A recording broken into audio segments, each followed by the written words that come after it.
Thank you everyone for coming.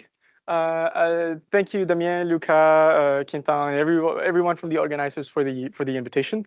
I'll talk about constraint optimization. I'll talk about a little bit about control.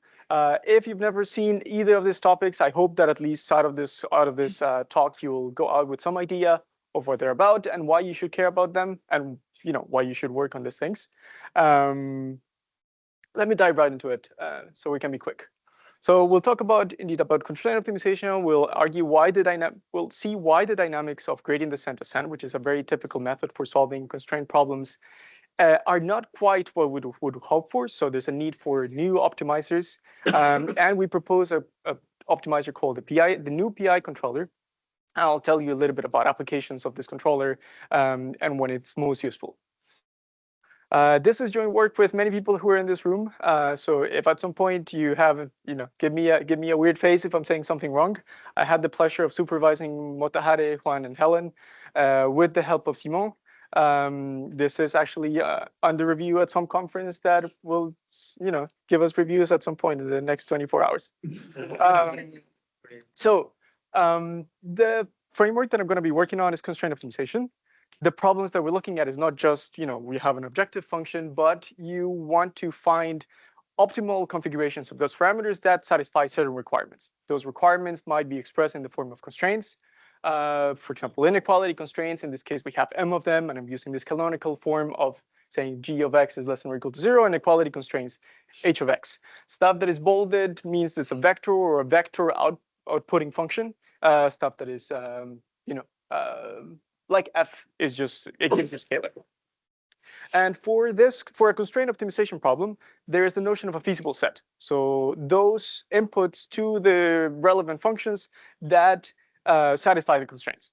And depending on whether the problem is well posed, this set will be non-empty, the set will be bounded, the set will be convex. There's many properties of this set that will allow you to make statements about, let's say, optimality of a feasible point. In particular, the optimality condition for a constraint optimization problem looks pretty much like the one for unconstrained optimization, except for the fact that we don't look at all directional derivatives.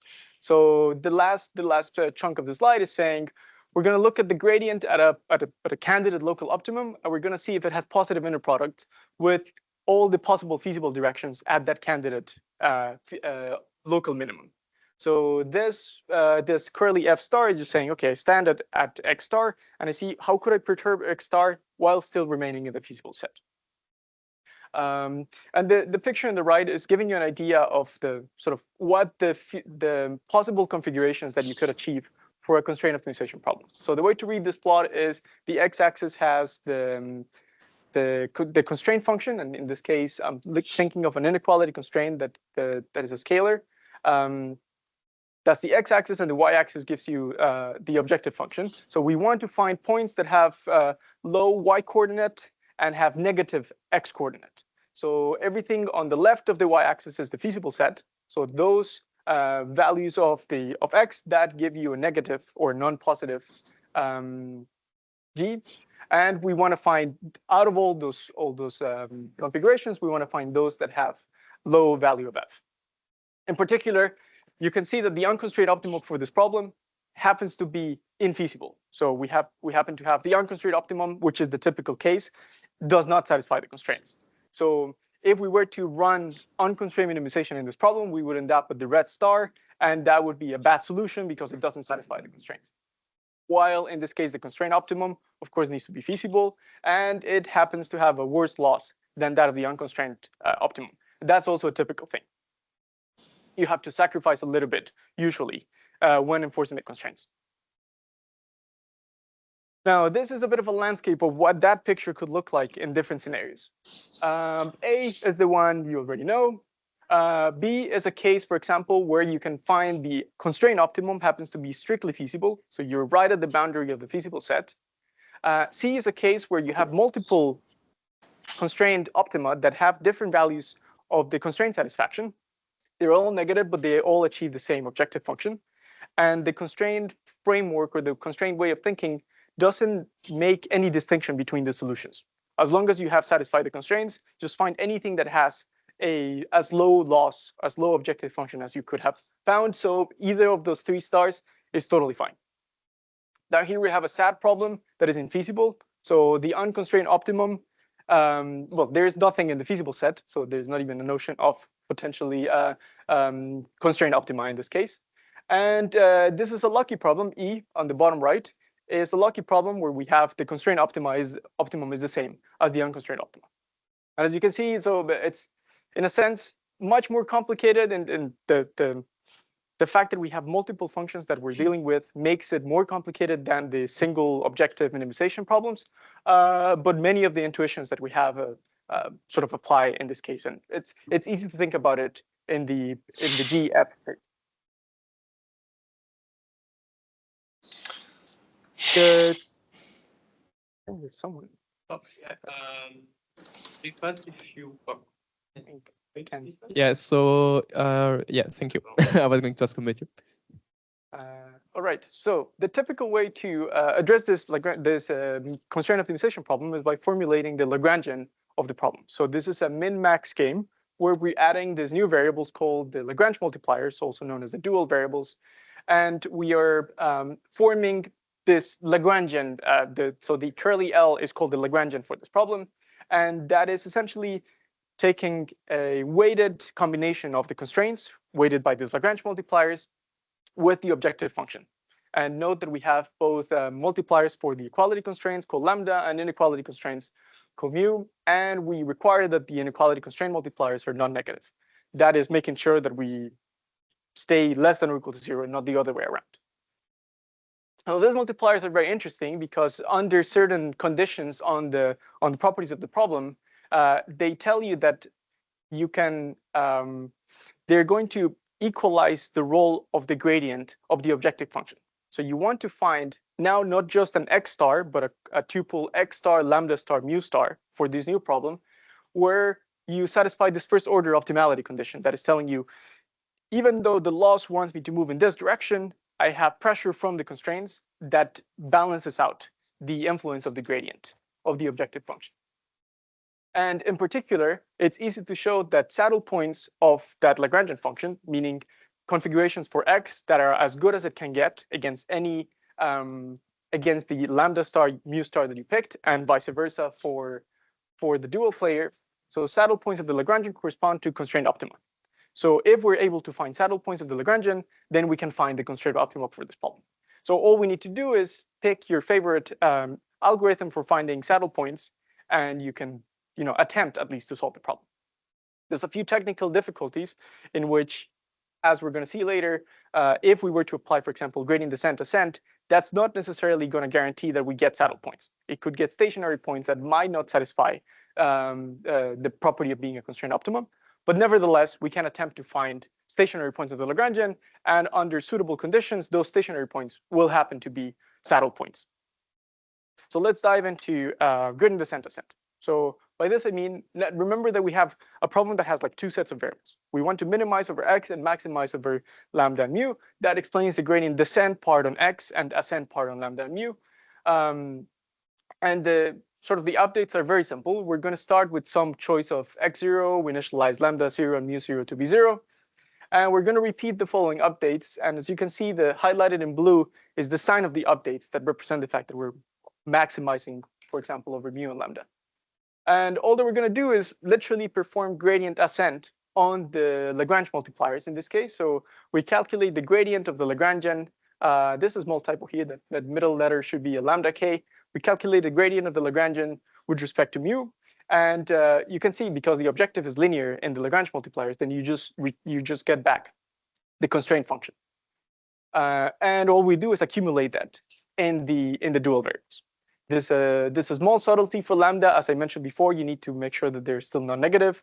So an easy way to handle that is by carrying a projected gradient descent. So you carry out the update as usual, and then you carry out a projection that makes sure that the Lagrange multipliers are non-negative. And finally, we do a gradient descent step on the primal variables. So the x, just like the lambda and mu are called the dual variables, these are called the primal variables. And then you repeat this until some convergent criterion is satisfied. So very, very simple algorithm for trying to solve this problem. And there's many variants of this that you could come up with. So you could try to do the mean sequence. Maybe you do lambda and mu, and then you find you take the gradient step with respect to x with this new lambda and mu, or you can do extrapolation techniques that are going to sort of simulate one update and then see what would be a good update to take in that step.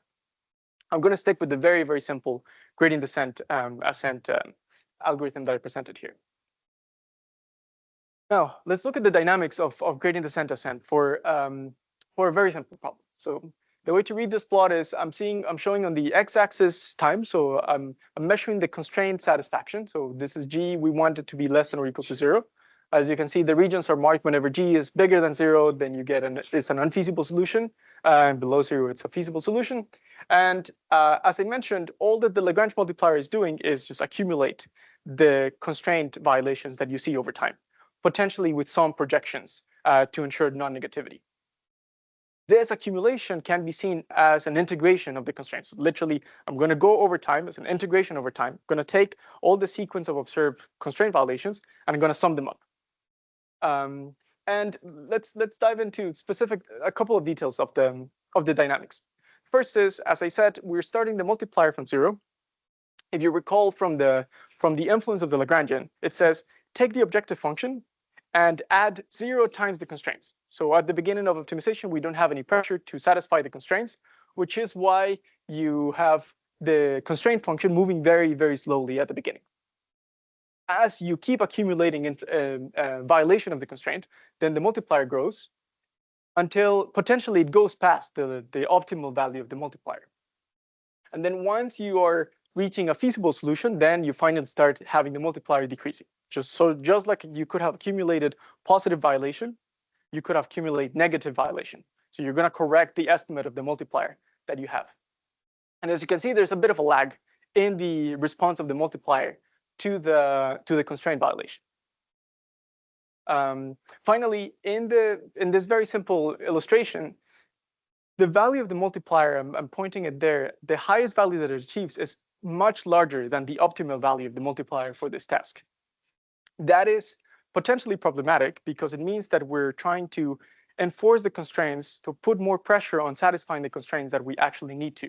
That can mean that, one, maybe we don't actually find, remember how we wanted to find an optimal point was one that balanced the gradient of the constraint with the gradient of the objective function. But now you're putting more pressure on the gradient of the constraints. So you might, to find that balance, you might end up at a suboptimal point in terms of the satisfaction of the constraints. And another issue with the sort of overshooting of the Lagrange multipliers is that it could make you dive into the feasible set. You could end up having strictly feasible solutions, which means that for certain tasks, that there might actually be a trade-off in just staying inside the feasible set. Remember, there was one of the diagrams that I showed that had the solution right at the boundary of the feasible set. If your problem has that kind of properties, you don't want to be inside the feasible set. So you don't want to have a multiplier that is larger than it needed to be. So this is kind of the typical landscape of Lagrange multiplier dynamics. And so this is what we want. There's some shortcomings of GDA that make it result in overshoot and oscillations. As you saw, we're modifying the Lagrange multiplier estimate based on the constraints violations that we observe, both up and down.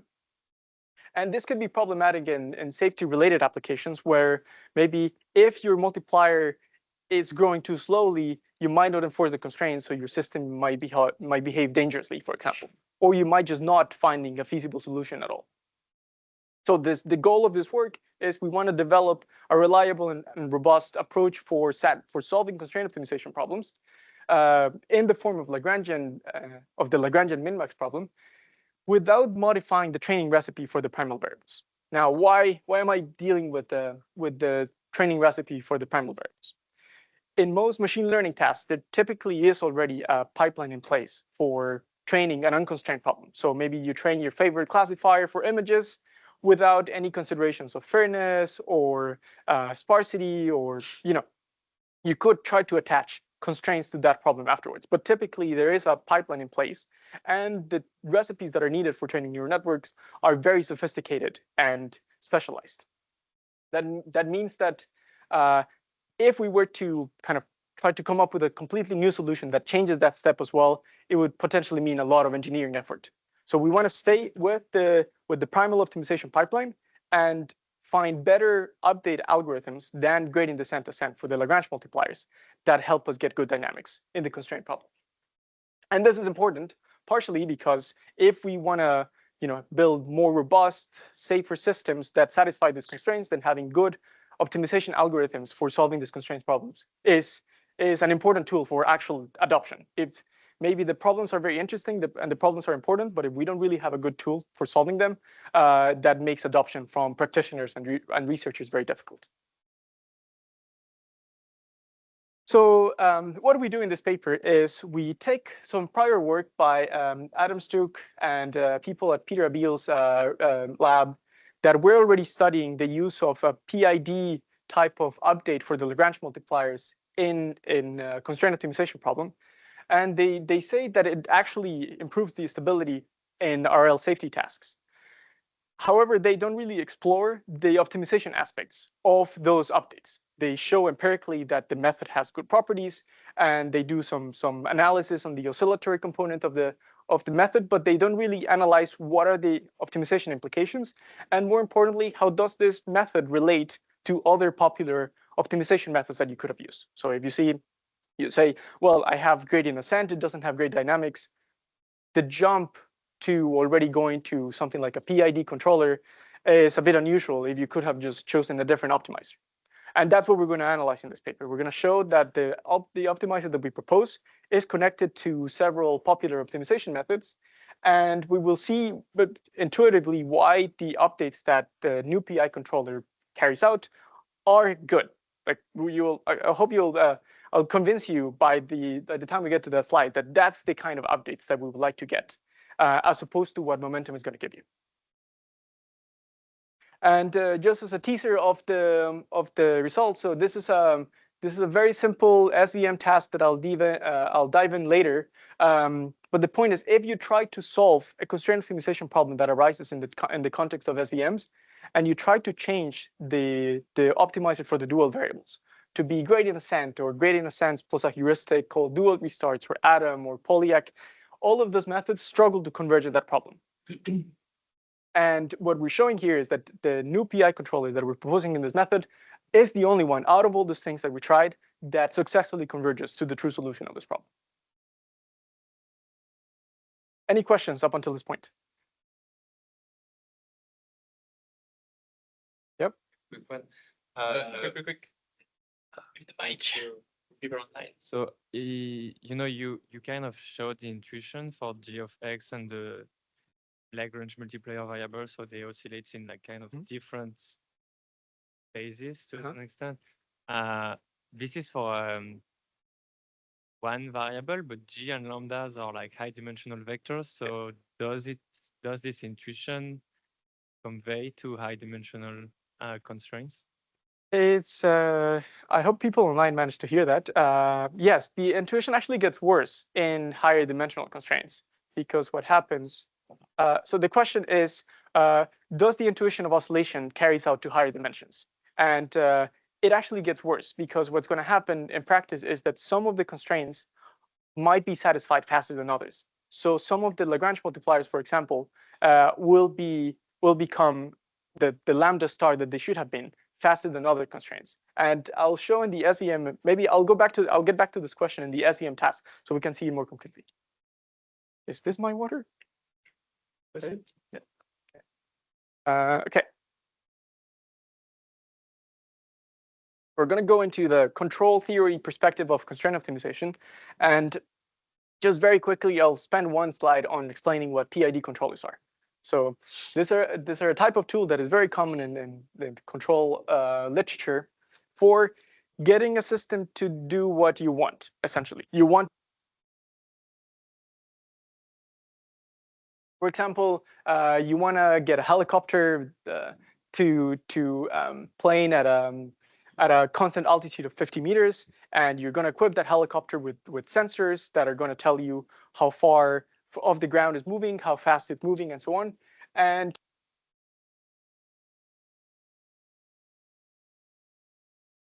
drive the helicopter to the state of being at an altitude of 50 meters.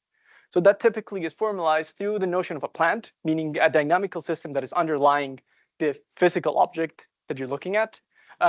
There's a measurement of that physical system through, as I said, the altitude or the speed of the rotors and so on, and the check of whether you accomplish the goal of making the helicopter be at 50 meters. Finally, you pipe back that error into a controller that is going to adjust parameters of the system so that hopefully the error is minimized over time. So you want to get to that desirable state. I hope that this way of writing it is already giving you hints of how this is going to play out in the constraint optimization world. PID controller is called a PID because it's going to have three components: a proportional part. So we're going to take a control output, this U variable, and it's going to be part of it is going to be proportional to the error that we observe at time t. That's the first component. Then the I term is literally the integral of the error over time, the second term. And finally, the time derivative of the error. How is the error changing over time? Am I becoming more? Am I getting closer to satisfying, to getting into that desirable state, or am I getting further away? That's in the continuous time.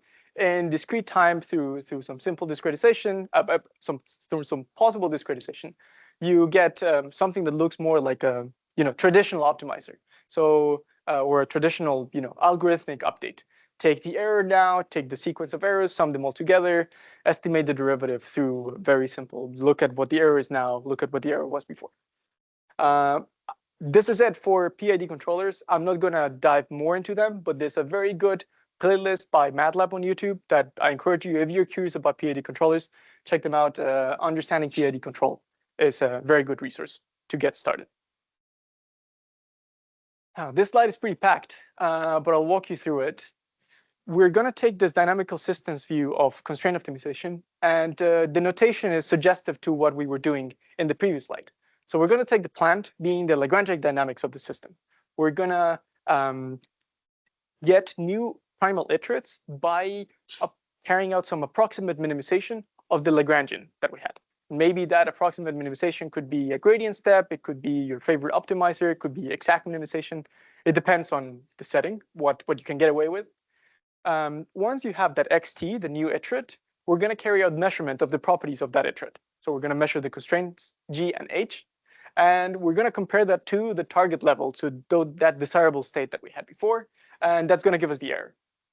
So note that the constraint validation, for example, in the bottom path of the equality constraints is the error signal to the controller.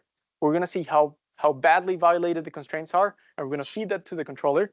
And the controller is just going to take whatever state it has and the current measurements of the constraints to give you a new value for the control output, which in this case is the Lagrange multipliers. So we're going to control the Lagrange multipliers with a controller.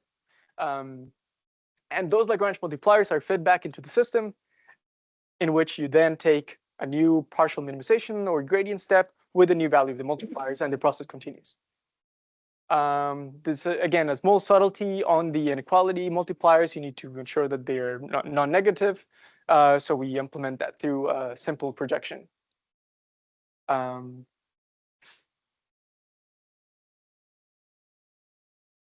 Now, this is our core contribution. Our contribution is this algorithm called new PI control. And the update of this new PI control looks as follows. It has certain hyperparameters, including the proportional integral gains. So the coefficients that are multiplied the different terms of a PID controller are called the gains, and each of them is named after the term that it matches. What we're going to do is we're going to measure the system error, and we're going to carry out this exponential moving average of the system errors, and we're going to update the parameters according to essentially a PI, in this case PI, there's no D term, a PI update or a PI control output on the sequence of errors and the sequence of moving averages of errors.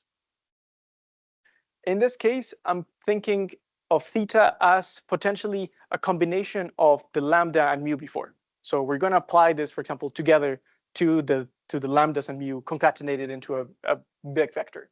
But you could just think of this as a single Lagrange multiplier is undergoing this dynamics where we're, for example, accumulating the error and somehow correcting for the based on the historical sequence of violations. In perhaps a more palatable way for the optimization community is to think of these updates recursively. You can write down very simply what the update looks like in recursive form, and you get that general case, which I don't really think really tells you much. It's a lot easier to think of the case of nu equals 0, so this EMA coefficient being 0. In that case, what you get is the new value of the parameter is going to be the old value plus some multiple of the current error plus a correction term that looks at how much the constraint or the error term is changing. And this is the new thing compared to when we were doing gradient descent in this case. Based on whether we're getting closer to the constraint, for example, if it's an inequality constraint, we want to get the error to be non-negative. So if ET is bigger than ET minus 1, we became potentially less feasible than we were before. We're gonna increase the value of the multiplier. I'm predicting a question here. Okay. So what is my question? No. There is a question. Okay. Doesn't it look like optimistic method? This is my next slide. Next slide. Yes. Good. Great, thank you.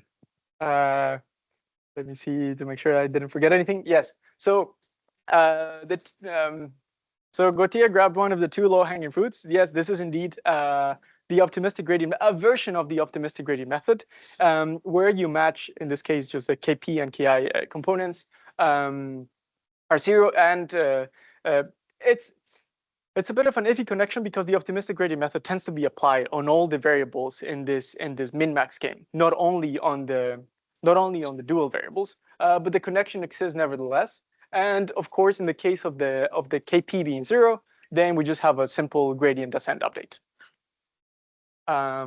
Actually, I forgot the one important line of this slide, which is connecting this to standard minimization techniques. So let's say if I want to do gradient descent, to make the connection, what we're going to think is, okay, what if the error is not a constraint violation, but the error comes from the negative gradient of an objective function? What if that's the system? So you carry out some update, you measure the new error signal, and maybe that error happens to be the negative gradient, and then you update the parameters based on that. If that's the case, then doing gradient descent is the same as carrying out a new PI update with Kp is equal to 0, for example. So this is the two simple connections. Now, what's good about this algorithm? Why are we bothering with it? First, two observations. The first is that the updates of the different components of the parameters happen in parallel. So once you know, as you can see in this equation, all that I need is, okay, what is the satisfaction of this specific constraint? If I want to update the third Lagrange multiplier, all I need to see is what is the satisfaction of the third constraint. So all of them could be parallelized, but the dynamics are not independent. So they are all going to steer the system together. So if one of them, for example, grows too quickly, then the system will go towards satisfying that constraint, potentially at the expense of the others. The reason I'm mentioning this is that here I'm going to concentrate on what the updates look like if we only had one multiplier, or what they look like on each dimension.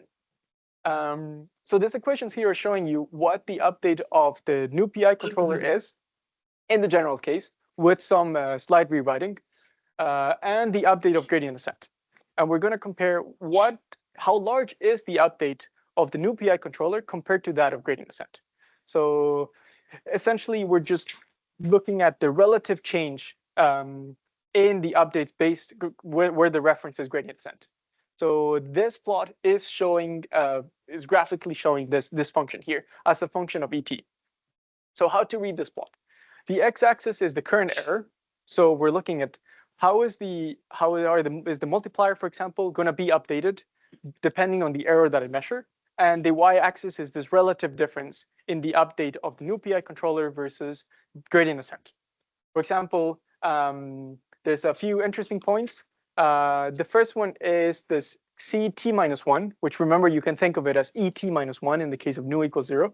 So if, let's say, the previous constraint, if the current constraint violation is the same as the previous constraint violation, then the y-axis is 1. That means that we carry out exactly the same update as gradient descent. If the y-axis is bigger than 1, then we're moving faster than gradient descent. We're carrying out an update in the same direction as gradient descent, but actually larger than gradient descent is doing. And that happens, for example, on the right side of the figure. If we're observing a constraint violation that is bigger than what we had observed before, then gradient descent is going to increase the value of the multiplier, but it does it more slowly than the new PI is doing. Then there's like a stubborn phase, this yellow region between CT plus 1 or ET plus 1 and kappa CT plus 1. So this kappa is a number between 0 and 1 that depends on the hyperparameters of the controller. And this is saying between these two numbers, I'm going to carry out an update in the same direction as gradient descent. I'm going to increase the multiplier, but I'm going to increase it less than what gradient descent was gonna do. What this means is, okay, I see that the constraints are becoming more satisfied. The new constraint violation is being less than it used to be before. So I'm going to increase the value of the multiplier, but less than I did before. And the red region is actually a change in the opposite direction of gradient descent. So if I have improved the constraints enough, so if, for example, kappa happened to be 1%, so I have only 1% of the violation that I had in the previous step. So I made a huge improvement in the violation, even though I might still be infeasible, because remember that we're looking at the right side of this figure. So ET is still bigger than 0. We're still looking at an infeasible point, but we will actually sort of proactively start decreasing the value of the multiplier rather than increasing it, even though we're still at an infeasible solution. These two components, the yellow and the red zones, are kind of the magic sauce of this algorithm. This is what's going to allow us to not overshoot the estimate of the Lagrange multipliers. And this is, in fact, not even a property of this algorithm per se. This is a property of PID controllers. That's what they're designed to do. You don't want to have, let's say, your helicopter just floating around uncontrollably. You want it to move smoothly towards a target that you wanted to accomplish. Let's say in the case of, suppose that the previous violation is positive, and now we see a negative violation, meaning that we're actually looking at a feasible constraint, strictly feasible. So ET is on the negative side. Then we carry out an update like GD. So GD would have also decreased the value of the multiplier, but we do it much faster than GD would have. So we're simultaneously acting faster than GD when it's warranted. When we see that the constraint is getting worse, we act faster than GD. When we're improving sufficiently, we act also faster than GD. We start moving back rather than moving forward.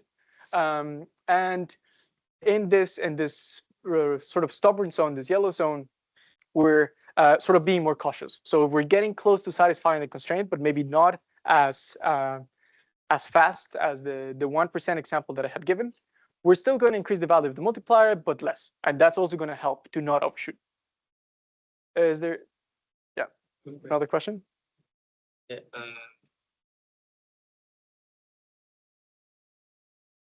So Xi will hopefully decay to 0 because you want the updates. Yes. Like you want to converge at some point, because here, like interestingly, your updates the ratio goes to plus infinity. So yes. It could be too big of an update. So that ratio is a bit of an artifact of what it's the fact that the ratio goes to plus infinity or negative infinity is an artifact of GA not making an update. But it doesn't make an update at the right position. When GA doesn't do an update, you have actually converged, no? When GA doesn't make an update, you are strictly feasible. I see. But more often than not, you're not right at the boundary. So it is indeed the case that, if you happen to be right at the boundary, maybe you would want an algorithm that says, I'm feasible. I'm not going to touch this parameter anymore. But what happens is typically you will be at the boundary and you be on the way down because the value of the multiplier is too large. So in fact, you actually want to be smarter than not touching it. You want to look at the history of how did I approach this point of exact feasibility. The kappa depends on nu too. Yes. Yes. Nu has disappeared from the equation. Yes, actually, yes, that's true. It also depends. So on Ki and Kp and nu. Yes, that's right. That's it for now. Okay. Any other questions? Could you go back to slide 13? 13. Yes, I'll repeat your question if needed. Just one.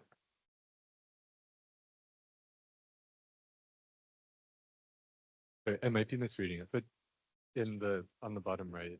Uh-huh. So we've got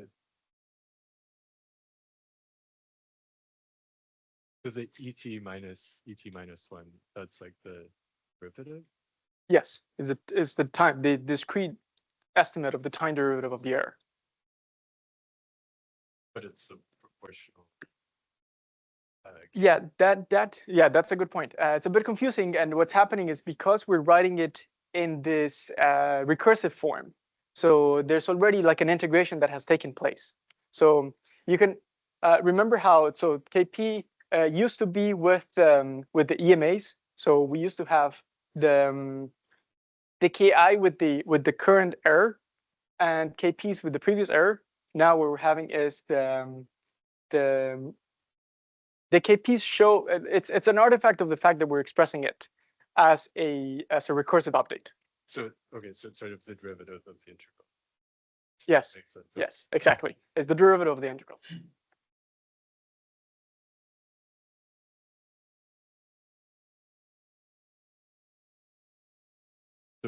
In control problems, you also have the idea of critically damped, overdamped, and underdamped systems. Yes. So do you explicitly, or is there somehow like an implicit control of the damping factors here that allow you to, I mean, I guess you're hoping to be critically damped, but That's right. how do you control for this?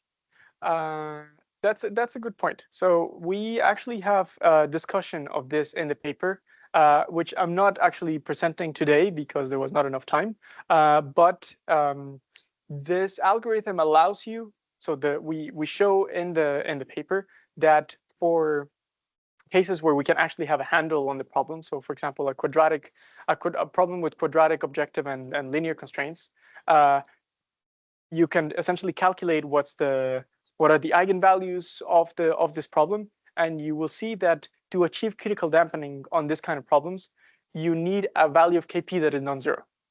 So achieving critical dampening, and so that means that all the eigenvalues of this system, for example, match each other. So all the coordinates would converge at the same rate. You need to have value non-zero of Kp, meaning that you cannot achieve it with typical gradient descent, but you can actually do it with the new PI optimizer. So we showed that in a continuous case, the analysis is maybe not super actionable, but we do show that we can match the two eigenvalues and get exactly critical dampening by changing the value of the hyperparameters. Yeah. Where was I? Yeah, so that's the way the updates behave, and sort of the main theoretical contribution is the insight that this algorithm, the new PI algorithm, is actually a generalization of what's called the unified momentum algorithm. You don't really need to know what the unified momentum algorithm is. You can think of an algorithm that if you pick gamma equals here, you get polyx momentum, and if you pick gamma equals 1, you get Nesterov momentum with constant step sizes and so on. So the PyTorch version of this momentum methods. And what this theorem is saying is, if you have one of these momentum methods, you give me the parameters alpha and beta and gamma, I can exactly replicate the iterates that method would have given you by picking the Ki and Kp coefficients and nu as well. So the hyperparameter choices that you see here, by picking the hyperparameters of the new PI controller in the following way. So let's say you have your code written, you could just either instantiate torch.optim.sgd with polyak momentum, or you could do torch.optim.nupi with this coefficients, and you'll get exactly the same iterates.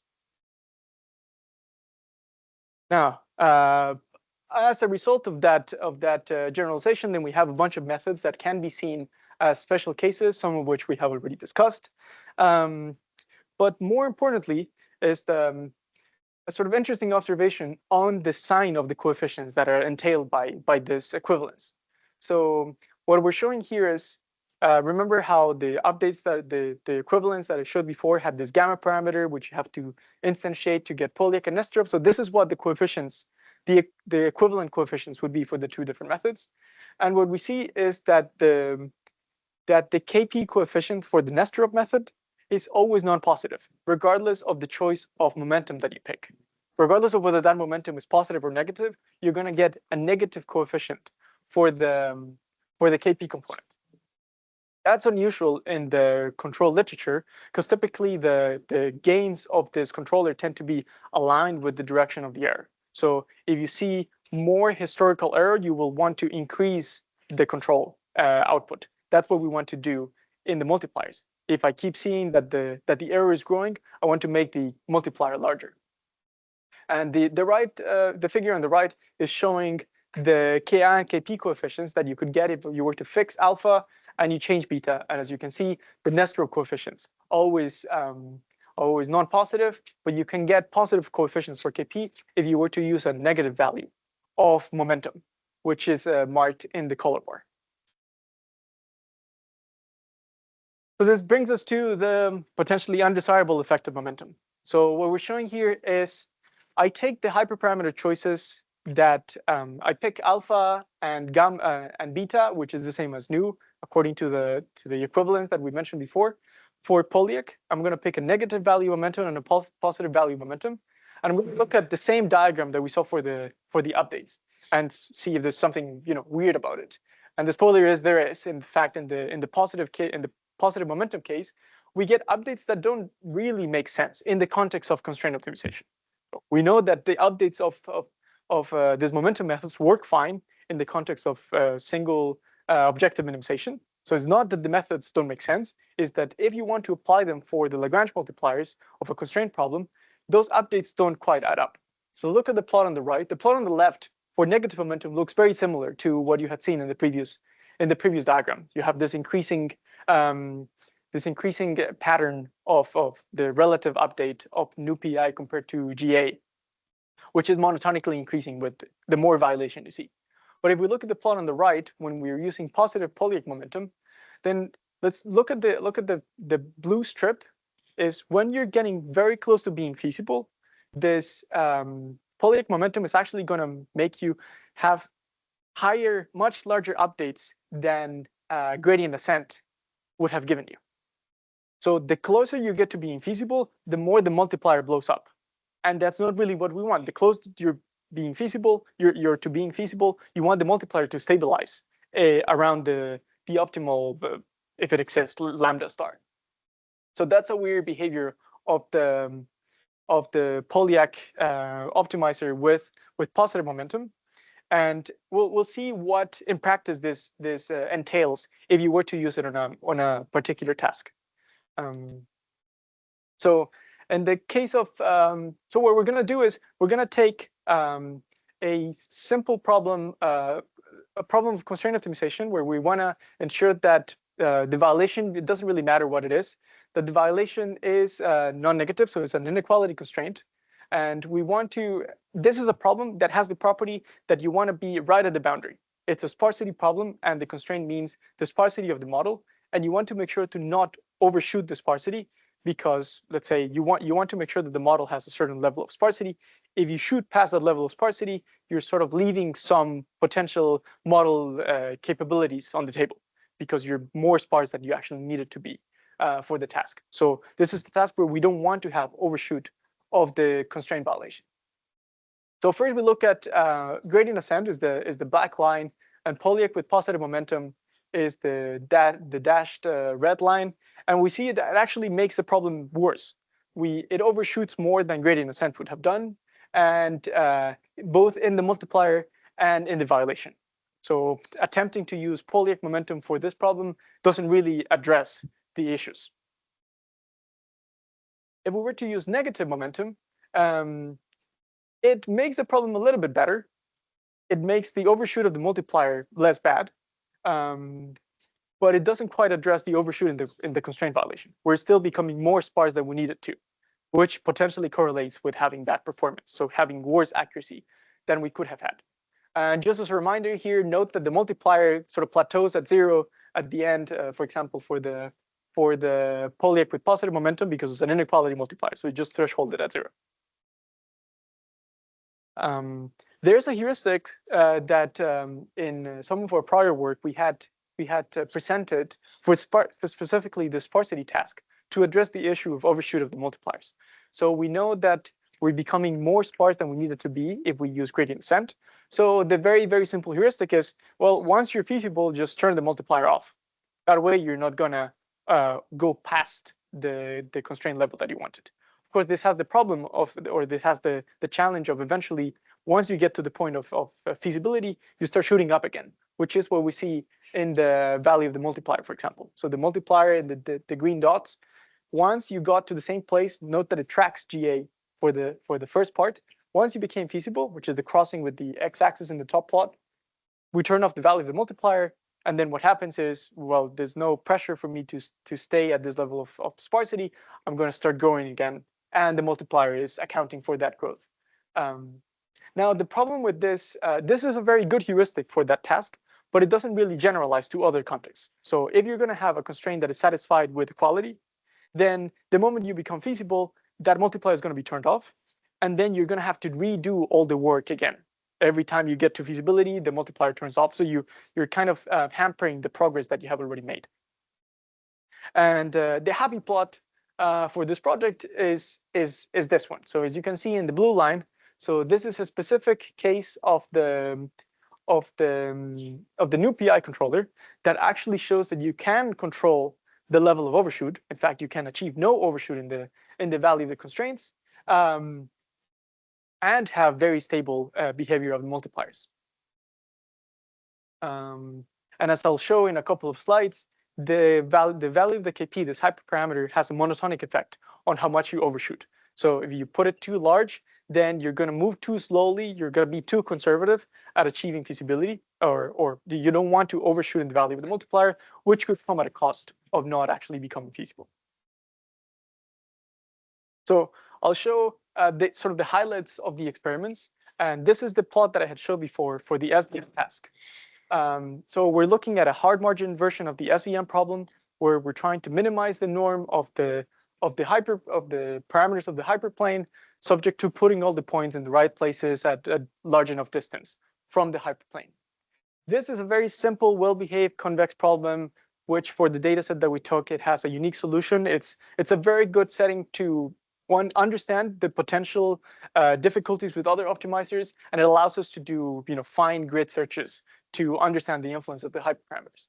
So this is a linearly separable subset of the IRIS data sets. We have 70 training samples, which means that we have 70 constraints. So this is a case of multiple constraints. So this is not meant to be a killer application. It's more to have a setting where we have multiple constraints. So it's not a toyish setting, and to see whether that behavior of the constraints behaving wildly when you have multiple of them shows up. So this plot you have already seen, and let me go in more detail here. So what this plot is showing is, the first one is showing the distance between the multiplier estimates that the different algorithms had at different steps in training compared to the optimal Lagrange multipliers for this problem. And of course, we would want that distance to be as little as possible. And we're highlighting on the rightmost plots the multiplier and the violation for constraint 64, which in this case happens to be a support vector for this problem.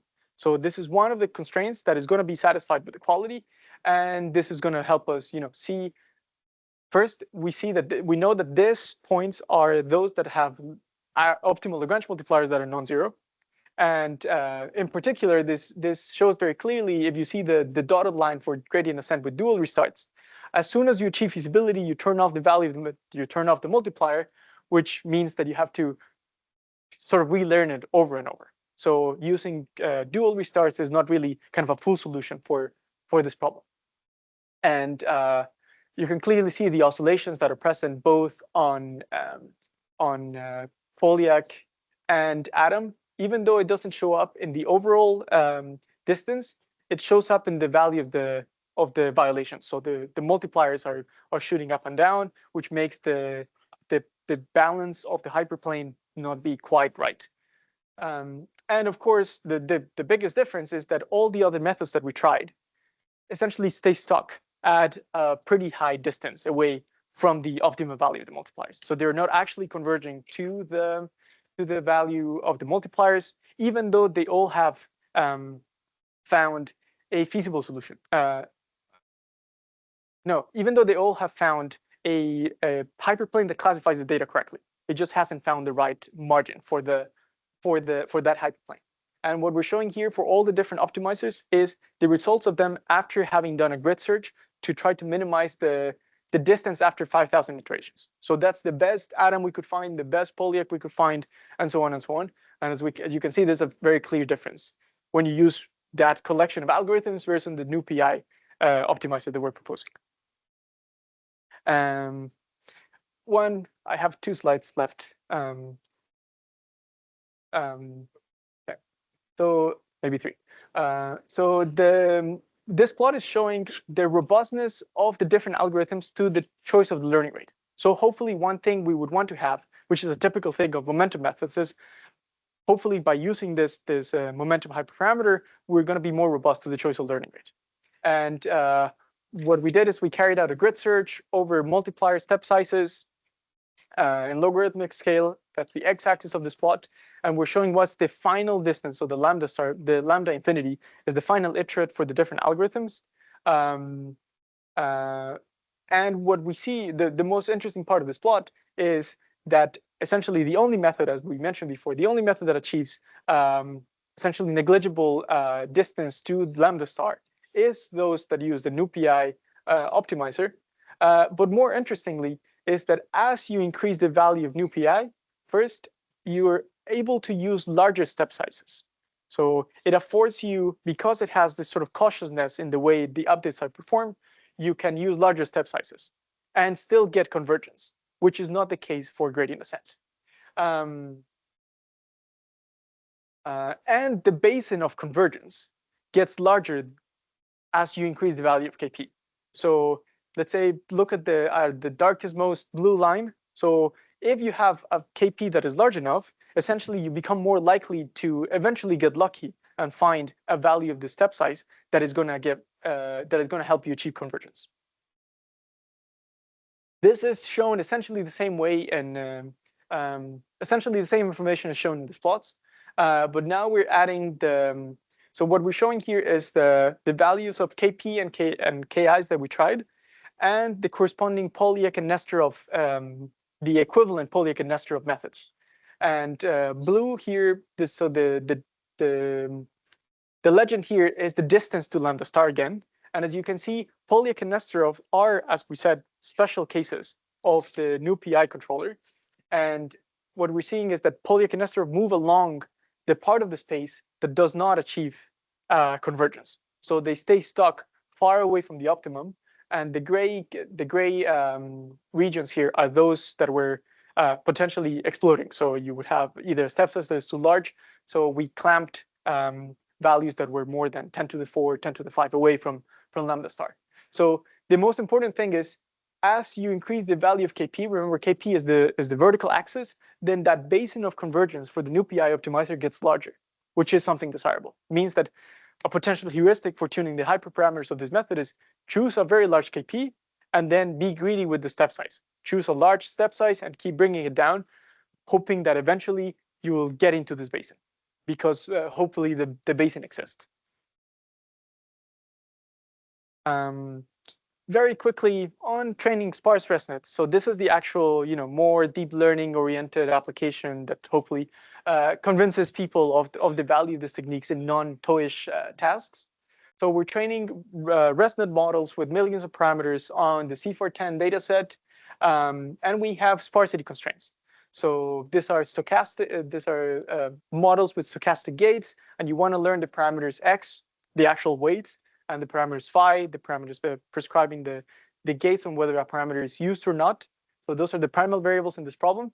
You want to minimize the loss of the sparsified model. So you're taking Z, you're applying a mask onto the model parameters, and you want to make sure that your model has is sufficiently sparse. So you're going to look at what's the L0 norm of set. You're going to look at the expectation of it because it's a random variable, meaning count all the entries that are active, divide by the total number of entries, and see how many of them are active, and that's your constraint. So we want to make sure that we have not too many parameters active. And the two main takeaways from this application is look at the blue star. So the x-axis here is showing you the density of the model. You want to be less than 30% dense. So a 70% sparse or a 30% dense. You want to be on the left, the shaded region. Those are the feasible solutions. And the vertical axis is showing you the train and validation accuracies. And as you can see, dual restart is a pretty good baseline for this task. It achieves pretty close to, to strict feasibility. Is not overshooting like all the other methods, and it has pretty decent accuracy. But the NuPI controller is actually able to get you pretty close to the actual boundary of the feasible set without overshooting. So this is one of those cases where see all the methods like POLIAC and GA that are overshooting in the satisfaction of the constraints are actually having an impact in the accuracy that you get at the end, which is not the case for NuPI. And interestingly, as I was mentioning, the more KP you choose, the more conservative you are at satisfying the constraints. So this plot here is showing, similar to before, the x-axis is the density, y-axis is the accuracy, but the color coding is the darker it is, the higher the value of the KP is. So if your KP is very small, in fact, when KP is 0, then you just get gradient descent. So you should get exactly the same solution. And as you increase KP, you're becoming more and more sort of cautious to not overshoot the value of the multiplier. That potentially means that you might not become feasible. If your multiplier doesn't grow fast enough, then you might not end up putting enough pressure to become feasible. But despite that, the interesting component of this plot is that it's pretty monotonic in the increase of KP. So if you tried a value of KP that was perhaps too large, so you didn't become feasible, then what you could do is try a smaller value of KP. You know what the trend of this plot is going to look like, as opposed to other parameters like the momentum of the learning rate, which is not immediately clear whether I need to use slightly larger momentum, slightly smaller momentum. For this non-convex optimization problems, it's quite remarkable to have this very clear monotonicity, at least in the training set, of course. The training set is the one that we're actually controlling for, the one we're training on. The validation accuracy has all the challenges of the noise in the data and the generalization aspect. Yep. You'll have to turn it off, by the way. Just to be sure, when KP is too large and you don't have the constraints which are satisfied, it's because like the algorithm didn't run for long enough, or so this is fixing the KI, so the step size of the algorithm, but changing KP. So that could mean that, remember how in the previous plot it said to get good convergence, if you're going to use a large KP, you also need to increase the KI. So look at, for example, this star over here is showing, let's say this blue star here says, I picked a not large enough KI for this value of KP. So I am getting towards convergence, but the step size was not large enough for this KP. So one of the shortcomings of this plot is that it's not moving both KI and KP together, like we did in the SVM task. We're fixing KI and we're changing KP. And if you choose a too large KP, the KI might be too small for it. okay, too small, but in the sense that you would have to do like unrealistic number of steps to converge, or too small, it won't converge at all. That's a good question. One of the challenges of this task is that it's trained with a constant budget of steps steps because of the scheduler. But that's a good question. My hunch is that it should eventually converge. It just might do it very, very slowly. Okay. And with that, I'll just do a shameless plug about this library that, along with Juan and other collaborators at Mila, we're developing for constraint optimization methods. the main, our main research project is to convince people why constraint optimization is useful, how to solve it, which is essentially what this project is trying to accomplish. If the problem is important, okay, but then how do I solve it? How can I solve it reliably? And the connection with this talk is that the new PI optimizer is implemented here. So if you ever need to solve an optimization task, a constraint optimization task, and you want to try the new PI optimizer, it's already there, ready to use, ready to be integrated with PyTorch. And we welcome contributions and issues and questions. So feel free to reach out. And that's the end of my talk.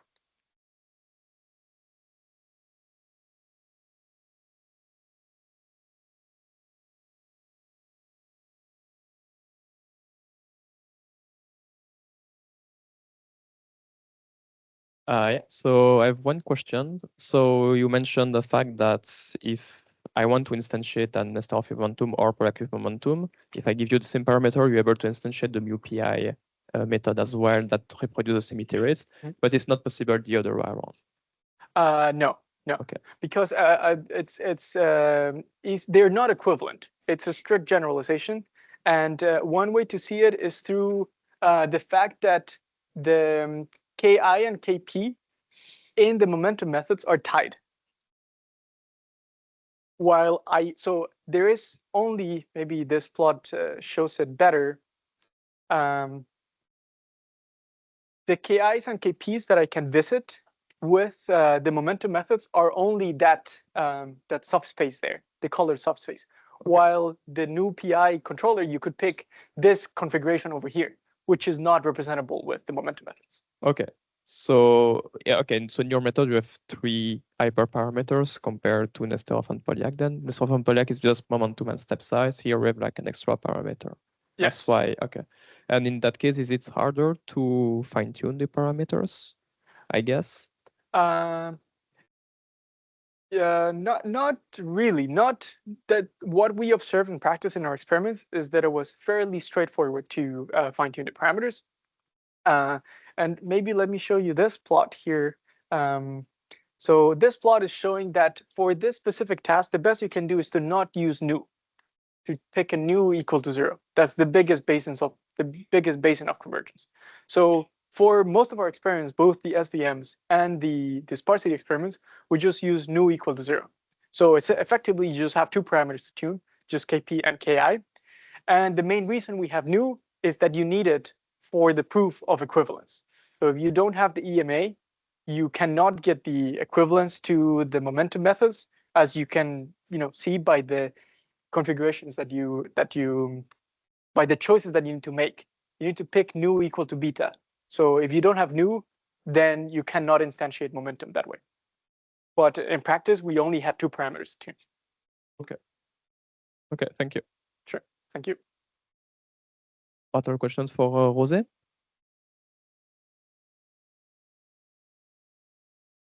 Okay, so Sorry. Thank you, Jose. I think it works. Thank you for the talk. And yeah, the slides were awesome, honestly. Did you consider augmented Lagrangians? What can you elaborate? Can you? Like when you have this constraint optimization, sometimes you have this min-max where the constraints are linear. It's linear in the constraints in lambda and mu. But there is a way to add some sort of strong concavity to kind of facilitate the optimization. And it's known to be faster at being optimized.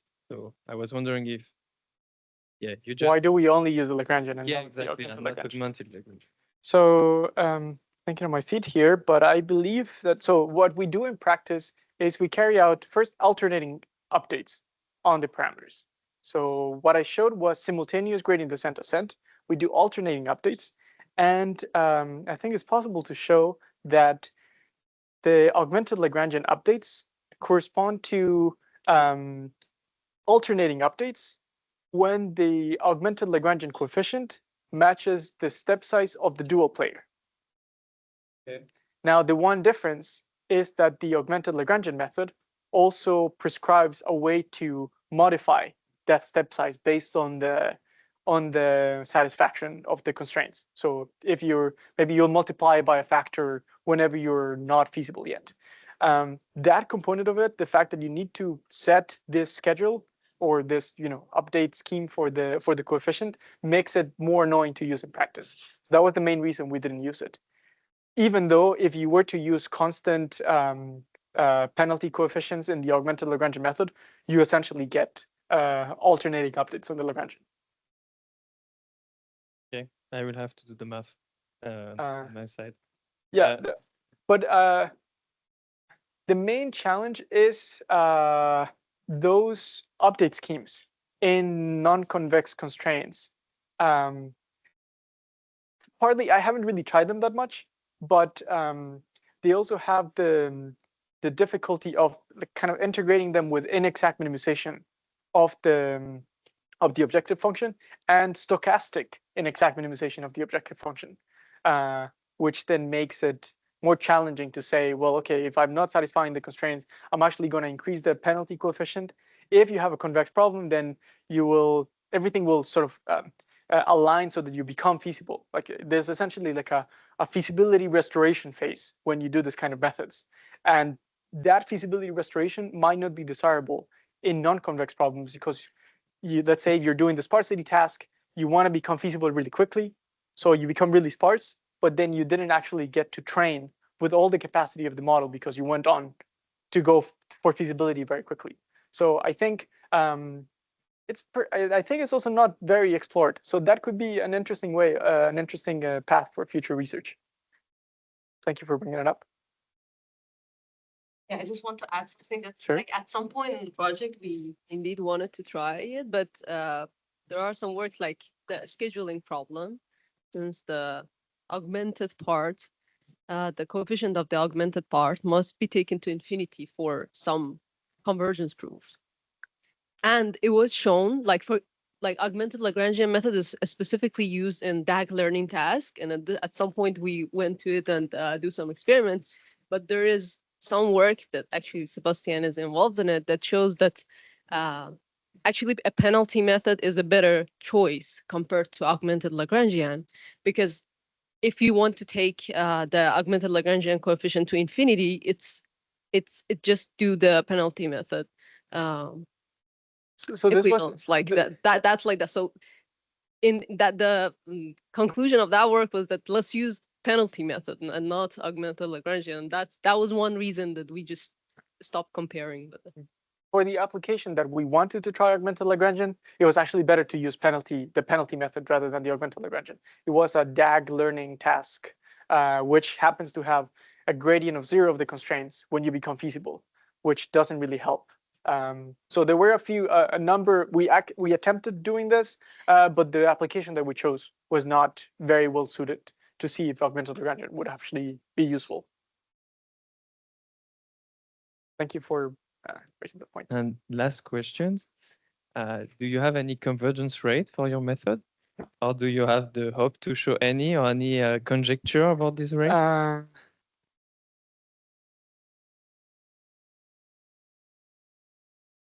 Hope and conjecture are very different things. Well, are they?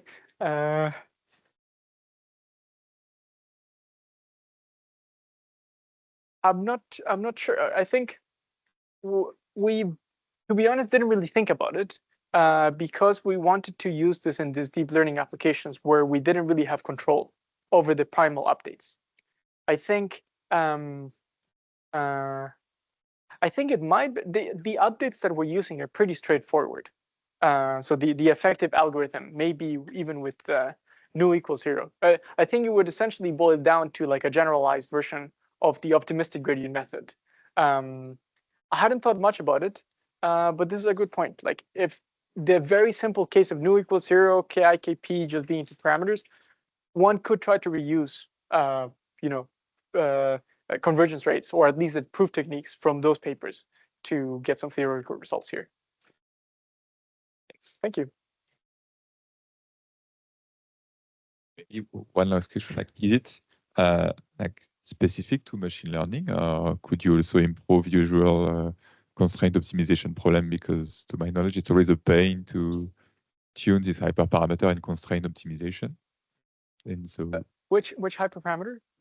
basically, if you use ADMM or this kind of stuff, it's always painful to tune them in practice for standard constraint optimization problem. And so did you try to apply this on like standard constraint optimization problem, not say machine learning one? At some point, we tried to use this for like what is it called? Like quadratic control. So like you would have this system, this sequence of actions that you need to take over time, and you have some constraints that are enforcing that you're taking like consistent actions over time, which is typically dealt with the augmented Lagrangian, but we didn't really pursue it very deeply. Not that it didn't work. I think we thought about it, and I still think it could be useful in those settings. But we didn't do it very carefully, so I don't want to venture a judgment on whether it actually works or not. But I think maybe one final thought that comes to mind that I sort of forgot to mention during the talk is that this work was interesting because it brings this not only the control perspective, but also the fact that like this hole in this plot is very interesting because it shows, hey, maybe we should start looking at optimizers that are not just the traditional optimizers from the optimization literature as potential configurations for methods that can achieve success, even in machine learning tasks. So it's sort of a non-standard place to fetch for optimizers, but hopefully this paper kind of shows very concretely that it can actually produce benefits to look for this sort of cross-pollination of where to get your optimizer from. I think there's a question in the back.